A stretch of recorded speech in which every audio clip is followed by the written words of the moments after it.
10 random magic cards rated, day number 33. Just wanted to make sure I can count correctly. All right, so you guys ready? You guys ready on a beautiful Saturday?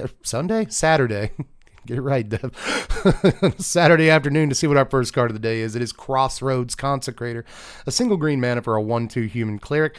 You can pay a green and tap it to have an attacking human get +1/+1 till end of turn. So this is a penny. You can have this card for a single penny market price. There's a reason for that. It's just not very good. If it were just a tap ability without having to pay any mana, it still wouldn't be that good. Honestly, I kind of wish that this was a +1/+1 counter. Obviously, that would make the card better, but even then, would it be playable? I don't know, man. Just go in your humans commander deck. No, you probably have better 1-drops. So I'm just gonna give this like a 2.9 or something like that, because that's too much. I'm gonna give this card a 2.6. Is what this actually deserves. And I'm partial to 1-drops. I love a 1-drop creature. I've never met one I didn't like, honestly, but this is pushing it. It really is. Why do I have to pay mana for the ability? It just tilts me for no reason. So we'll move on to Zergo Ojutai. Great. Good card, man. This is 2 in Jeskai colors, white, blue, and red, for a 4/4 legendary orc dragon with flying and haste, and it has hexproof as long as it ETB'd this turn. Whenever one or more dragons you control deal combat damage to a player or battle, look at the top 3 cards of your library. Put one of them into your hand and the rest on the bottom of your library in any order. You may return one of those dragons to its owner's hand. It's usually Zergo and Ojutai because this is usually the only dragon that you have out. But this can go in dragons decks, like in Commander. It can be your commander. And you have access to at least one color that has a lot of really good dragons. But blue and white have good dragons too, especially white. Have a decent dragon every now and again. Well, and blue, for that matter, blue has okay dragons. Still, this is a good card, man. It needs to see a little bit more play in standard. And I have run into Jeskai control a couple of times since Bloomborough came out with Ral crackling wit, and they're trying to do a control thing. I think that Zergo could go really, really well in those decks, man. I just have always liked this card. You hit it on the arena once every 3 weeks. You see somebody play it. It's probably even more than that, once a month, somebody tries to resolve this card against you. But I'll say that when people do resolve this card against me, it's super annoying. I don't have any, I can't do anything about it. So, I've always liked this, dude. I think that it does deserve people to look at it more in standard. And for that matter, it seems okay in Commander too, man. So I'm going to give Zergo and Ojutai a 6.1. Relatively high score, but again, this is playable in multiple formats. I like that about it. I'm actually interested in building this as a commander. It seems neat. Just play a bunch of dragons. I don't know. Anyway, and especially one more thing in Commander, you could pop back a dragon with a really good ETB trigger, right? And just the card draw on this, you get an impulse or whatever. It's not quite an impulse, but still look at the top 3 and get any of them. That's an anticipate. That's pretty good. Cast anticipate. So I don't know. I like it. I'm going to score it relatively high, but we'll move on to Form of the Dragon. This is 7 mana, 4 and 3 red for an enchantment. At the beginning of your upkeep, Form of the Dragon deals 5 damage to a creature or player. At the end of each turn, your life total becomes 5. Creatures without flying cannot attack you. This used to be a fairly heavily played Commander card, but I talk about those a lot, right? Commander cards that saw play 8 years ago, and they kind of don't anymore, but card is still relatively expensive to order in a black border. I say that, but the original Scourge copy. Okay, so 9th edition, I assume this is the black bordered foil. That's why it's $272. From the Vault Dragons, not a whole lot of print, and it too is foil, so $366. But non-foil versions like List, Scourge, 9th edition, the white bordered version. All those are relatively cheap, man. And I still think that this is a really, really neat Commander card to run. This is the original printing from Scourge, but I'm actually going to look at the 9th edition one because I respect white borders every now and again. I know everybody likes black borders more, so do I. But to be honest, every now and again, right? Every now and again, I'll take a white border. So, but anyway, this is a very, very cool card that is undeniable. You're putting yourself in a pretty bad situation when your life total becomes 5 at the end of your turn. But what does it actually say? At the beginning of each end step, your life total becomes 5. Okay, so that means what exactly? That, well, I guess if this goes on the stack and I put a bunch of life gain on the stack, then that'll resolve first, and then my life total becomes 5. So you have to figure out a way to raise your life total after this trigger goes off and resolves. at the end of your turn, and that's a little tougher probably. But I don't know. There's plenty of ways to gain life on opponents' turns and stuff, so I guess you could try for it, but that would be a weird deck. Especially if all you're doing is gaining life. I think the idea is that if creatures without flying can't attack you, you just have a bunch of flyers. You know what I mean? So if anyone can attack you, then suddenly you can block them, probably with huge dragons. I'll say this too. This is Moat. This is a 7 mana red Moat, so it should probably cost more than it does, even given the fact that it puts you in a weird situation. You lose 35 life when you play this card. But I still love it. I still like this card. I haven't thought about it in years, and now I'm kind of wanting to order a copy, to be honest. So cool. So I'm going to give it a 5.3. Downside, massive. Downside, freaking huge. But I also just, dude, I don't care. The card is so cool. And I like what I'm looking for here are cool Magic cards. Not like the best Magic cards ever. I'm looking for Magic cards I think are cool. And this is definitely one of them, dude. Attempt with Mayhem up next. Or Mayhem. Maybe I'm hungry right now, but Attempt with Mayhem is 3 mana. It's from Modern Horizons 3 Commander, and this is the first time I have ever laid eyes on this card. 1 and 2 red for an instant with Tempting Offer. Choose target instant or sorcery spell. Each opponent may copy that spell and may choose new targets for the copy they control. You copy that spell once, plus an additional time for each opponent who copied the spell this way.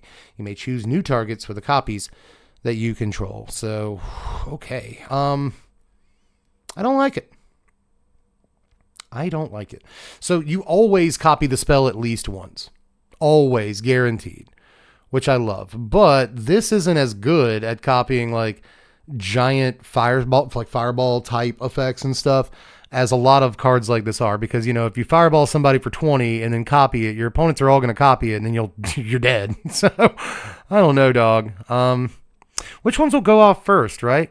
How does that work? So choose target instant or sorcery spell. Each opponent may copy this. So you put a spell on the stack, and then you play this on top of that spell on the stack. Each opponent may copy that spell and may choose new targets for the copies. So let's say all 3 of your opponents copy it. So you got a spell on the stack, this on the stack, opponent copies, opponent copies, opponent copies, and then you copy that spell. So your copies will go on the stack first.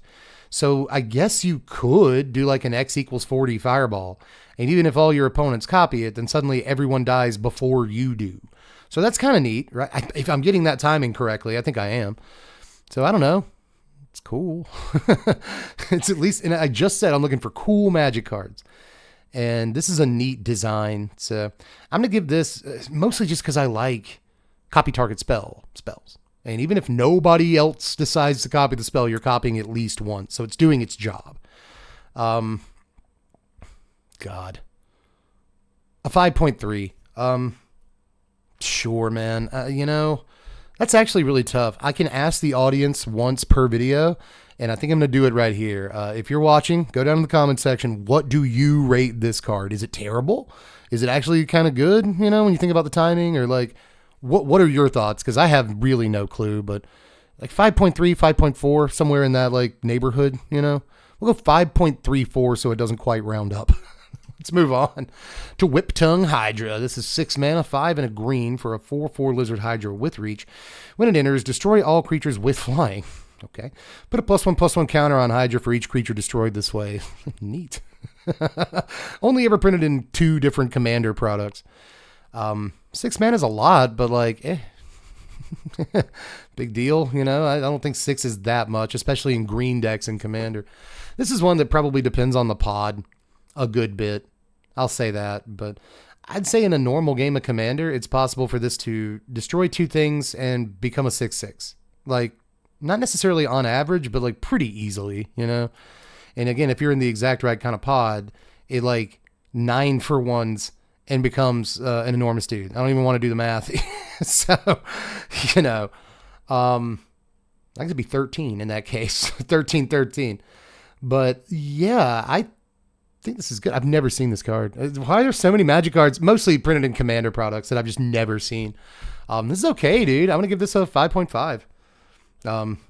Again, I'm so generous, aren't I? But I think this is like better than average. It doesn't go in every single deck, and it does kind of care about what your opponents are doing, but I should probably give it like a 4.9 if your pod doesn't play flyers like at all. But if your pod is normal, or if it plays a ridiculous amount of flyers, it's like a 6, you know? So somewhere in the middle between those two. We'll move on to Zethi, Arcane Blade Master. What the hell is this? What? Oh, it's Chun-Li. Okay, it's Chun-Li. This is 3 mana, 1 a white and a blue for a 3/3 legendary human soldier with multi-kicker. Do you get it? A white and a blue. Hybrid.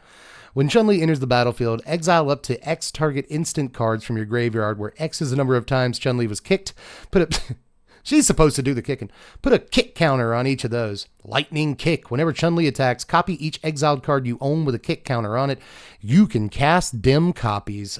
This is so good, dude. I've never actually played against Chun-Li, but I have seen multiple YouTubers play with this card. And, like, the things I've seen done with the Chun-Li are just like the definition of degen, man. So this is a very good commander. Just again, based on some of the example play that I've seen with it. And it's awesome that they gave Chun-Li a good card. I don't know if you're into Universes Beyond or if you like certain Universes Beyond. Some aren't for you, but I like the Street Fighter UB. I'm sorry. Shouldn't have to apologize for that, but I'm doing it. A very facilitating kind of person, right? Oh, I'm sorry. I kind of, in some ways I am. Because I was not like the biggest fan of UBs when they came out, but if they release a UB I like, I'm all over it. So I'm a hypocrite, you know. Most of us are at this point, like, ooh, Middle Earth? Okay, well, yeah. Yeah. So, but I will say that Middle Earth, you know, Lord of the Rings has a lot more to do with Magic the Gathering stylistically and thematically than Street Fighter. But I have no problem with this. I love Chun-Li as a character. I love Street Fighter as a game. I'm not very good at it, but I also love this commander as a commander. And it's cool to know that you can get a copy of it for $1.75, only it's not Chun-Li. If you think that, like, I don't know how to put it. It's not UB, by the way. It's Secret Lair Drop. But there's like 5 of these. Aren't there like 5 different Street Fighter characters? I forget. But either way, it's like a UB. I just think this is a great card. I haven't scored it yet because I'm not really sure, but I'm going to give it a 6.8. Mostly to avoid a meme. But I'm going to give it a 6.8 even. Yeah, let's just go flat on that, 6.8.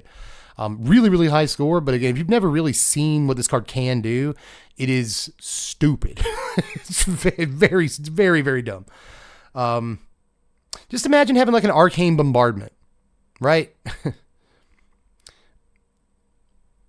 Just imagine having an arcane, that's it. Just have it. Yeah, that's probably the best way to describe the card. Imagine having an arcane bombardment in your command zone that costs half the cost of an arcane bombardment, and still costs less than it the second time you cast it out of your command zone.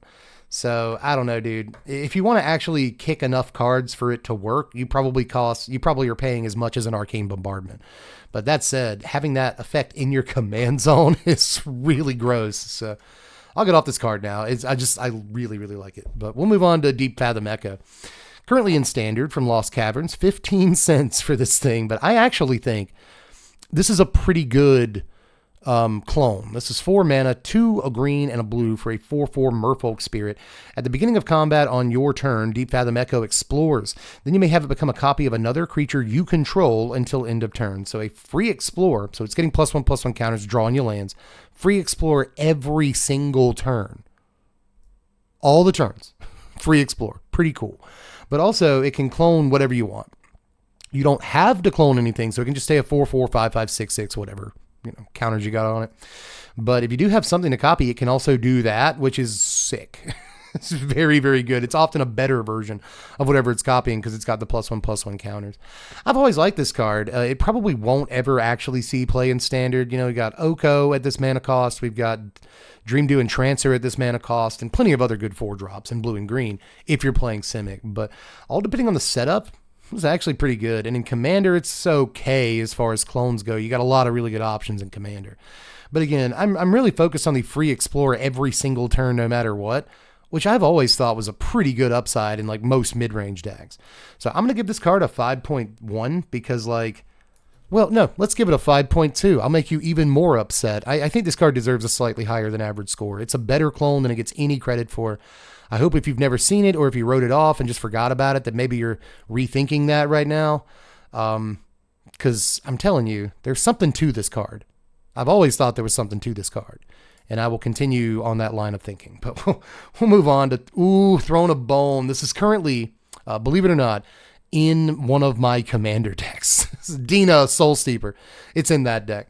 But Throne of Bone is a single mana for a what they called a poly artifact back in the day. It's just an artifact. Pay 1, any black spell cast by any player gives you 1 life is how they originally worded this.